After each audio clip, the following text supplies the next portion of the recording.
In referring to Kant, yes, motivations do in fact matter when dealing with morality.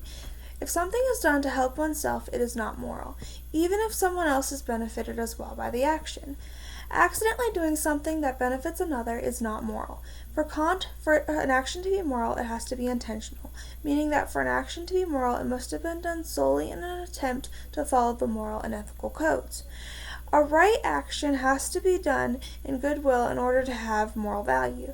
But even if an action is in accordance with the moral code but not done in goodwill, it possesses no moral value.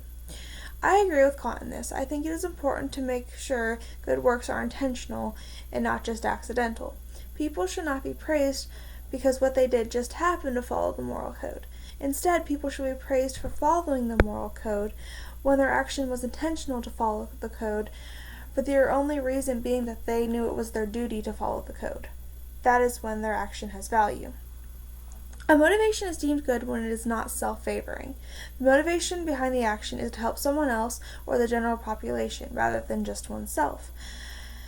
There may be times when the motivation is in self-interest, protecting your own life, etc., or a time that by one helping others, you are helping yourself. That could still be considered a good motivation if the intention was to help the other person and not just for your own selfish motivations. This is something I had never really thought much of before, but I began thinking quite a bit about it when I read the readings and read in the textbook. I think Kant had a great point with the goodwill being important for an action to possess any moral value. Respecting autonomy means to respect the power that one has over themselves, including respecting the choices that they make and the beliefs that they have. Though in a case like this, I do feel it is important to emphasize that respecting and agreeing with are not the same thing. An example from the reading was that by giving someone the death penalty, you are in fact respecting their autonomy, by giving them what they deserve as an effect of their action. To instrumentalize someone means to only make them valuable as a means to something else, an end. This is where Kant explained that all people are to be treated as ends, and not merely as means to ends.